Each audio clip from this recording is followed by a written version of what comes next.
new presentation to the Black Hat staff so that they can put it online. So you can play with it at your own risk. And we're done. So now we can take questions.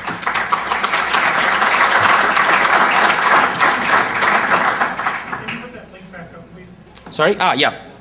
Thank you. Question. So this will work with the malware goes out and grabs more stuff. It doesn't work in cases where malware already has everything to the back. So the question was if this approach works only if the malware is downloading some extra components, or if it's going to work also if the malware is basically a monolithic executable. Well, in principle, no, it cannot work if the malware is not pulling down extra components, because the idea is we stop something that we inject into the malware. So we need really this phase in which we get into. That's why also the presentation is called Goodware drugs, because it's like giving it a medicine. You need this phase. How do you detect that, you know, the executable, the failed executable downloads? So the question is how we detect the failed download attempts. So far it's a very naive approach. I would say that that's the weakest point because it's anomaly based. And so we just basically, there are some algorithms that, so in this case is the threshold walking algorithm that we adapt a little bit. And you basically have a rate of successful and failed attempts for that particular host or for that particular network that you can set. And then you basically can set a threshold and say, if it fails more than this number, provided they have seen this amount of failed downloads, then you are going to basically shift into operational mode and you will ship the red pill. So that's the weakest point right now, because it's not a silver bullet. We know that. So the worst case is the malware gets in, but it would have gotten in anyway because your antivirus has failed. Otherwise, the antivirus would have stopped it. And yeah, so sorry guys, but we couldn't make it. There is that. I'm curious. So it relies on failed downloads to detect behavior. Have you thought of maybe intentionally failing potentially suspicious-looking downloads, and then seeing if it retries that download again, like a legitimate application would, or if it tries a different site then immediately? So with the dataset B, we have tried to basically fake the downloads. So that's why 10 samples have been flagged as malicious. I would say that it depends on the working mode, because as I said, if you are paranoid, you will send right away the red pill, right? Whatever. Oh, there is a failed download. Yeah, here is the red pill. If you have this transparent mode, you basically wait for the file to be pulled down, so to actually find this file, so it would take another 10 attempts, but you know that then you're going to glue the red pill to it, and you will run the analysis. So yes, these are all weak points, and that's why I'm saying this is kind of proof of concept, and definitely you can do better. We just need some time, because this idea came out of the blue in March. So we want to make it work better, definitely. There was another question? Yes? Yeah, one thing I'm not clear, you're saying that the failed download detection is the weak point. Yeah. On one hand. On the other hand, the numbers you showed here show that most of these failed downloads were eventually detected as real malware. So it does seem to give a pretty good chance. Yeah, but it's anyway a controlled setup. So because I come from the anomaly-based detection world, I can assure you it's the weakest point. So I would not trust it. It's the only so far it's the only thing we have found out that you can do, because apart from installing something on the machine. So provided that you don't want to install anything on the end host because you don't want to maintain it, you don't want to update it, and because you just don't want that shit on your machine, that seems to be the only way. So we can either refine it. The approach works, as I said in one of the very first slides, the approach works because there is this combination of two things. The idea came out because we were working on a honeypot that is not a real honeypot, that is monitoring everything, not waiting for something, and use again a kind of double approach, where you use the failed download as a kind of first line alert, and then you have something more on the honeypot that will tell you this is something really going wrong. So here is the same thing. You have a first line of alerting, which is the failed download rate, and then you have something else that will confirm or not your suspiciousness. So I would say that if you just take one of the two, that it doesn't work. Because otherwise, if you take the flow-based, that's the technical name for that thing, flow-based analysis, they would already have solved it 10 years ago. Arbor is selling this solution for already 10 years, and I think we still have malware out there, right? So it doesn't work. The approach has to be smarter. I don't know if this is smart enough, but it's an initial step. And then I was also just wondering about performance, like how much latency does it add, like how much computational power do you need, say for supporting 1,000 hosts, or do you have any idea of those numbers? Okay, so no, we have not definitely tested with 1,000 hosts.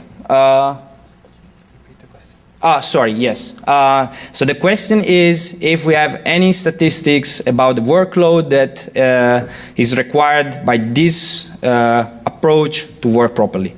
So no, we don't have numbers with many hosts. I think that the latency when you are on the host to dump the information is basically not zero, but close to it, right? Right, Chris? It's just you dump information from the executable, and that's kind of straightforward.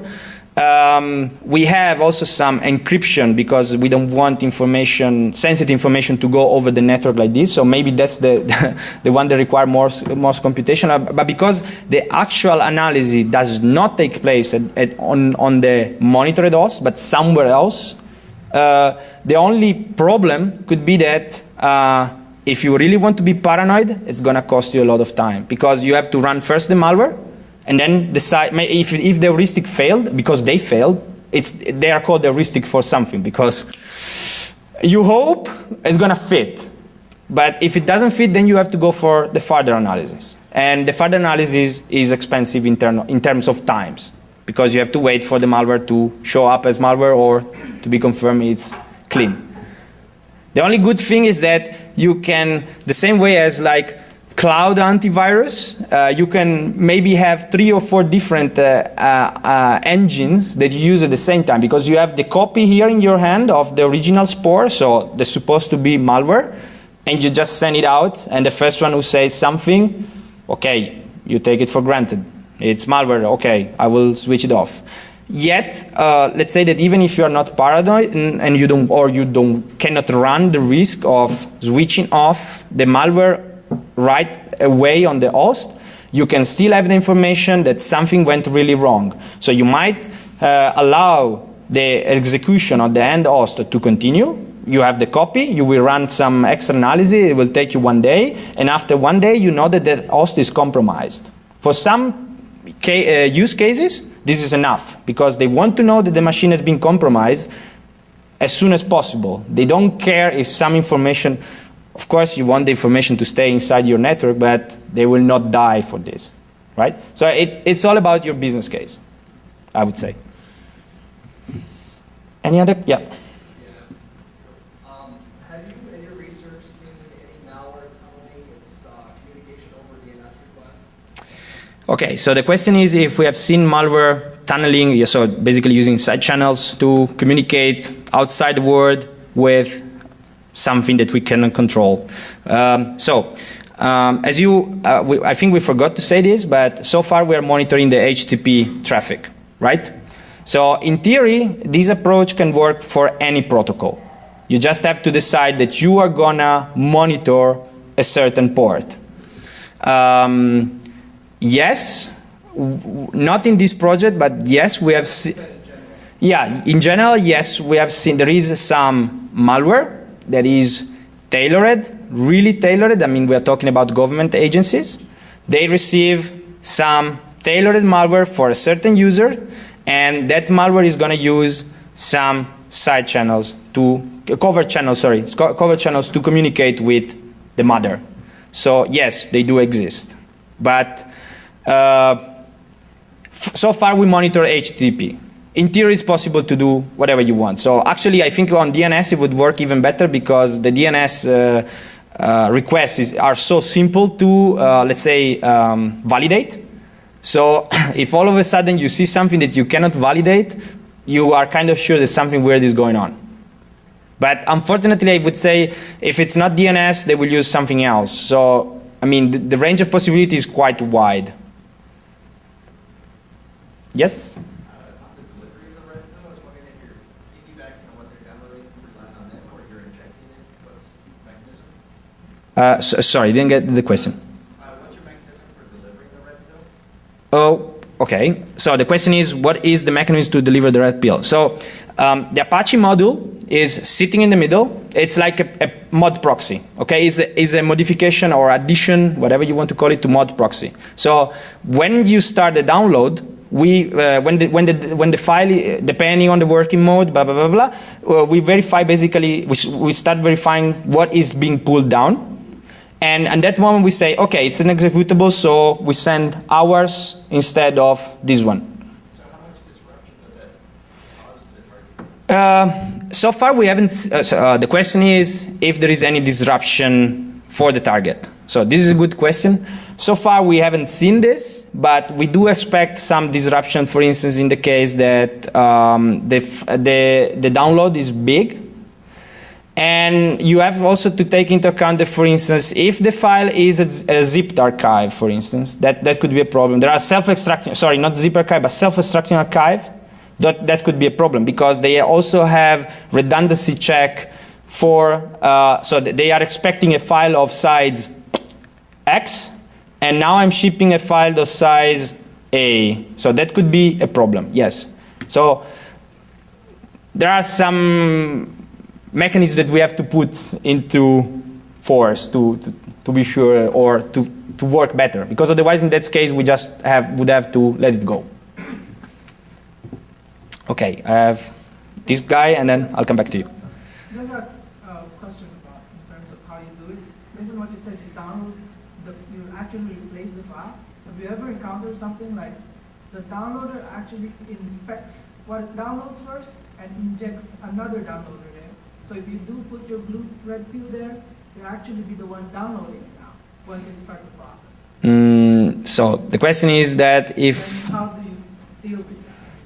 So the question is if that by having a double download, right? Yeah, it's like a double, Yeah, like, having a double download, what would the approach would... because you can see this thing in the older malware that does it is probably, you could say like code red, I think. Some of it will infect some of the PE files, and the PE files actually becomes downloaded for other components. But this one is more like you do it in the downloader form. So it wouldn't work in the sense that we would see that the actual downloader is Mr. X, let's say Internet Explorer. So because of the heuristics that we have right now, in this version we would fail. So we would say it's clean.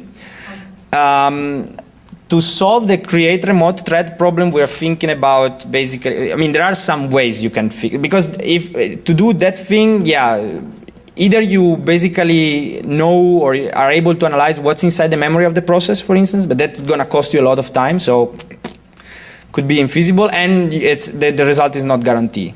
So that would be another way of circumventing this approach. Yes?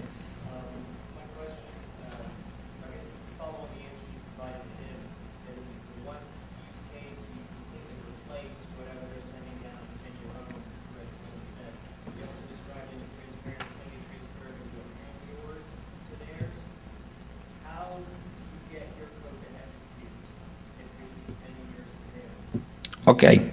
Yeah. So I will just repeat the question and then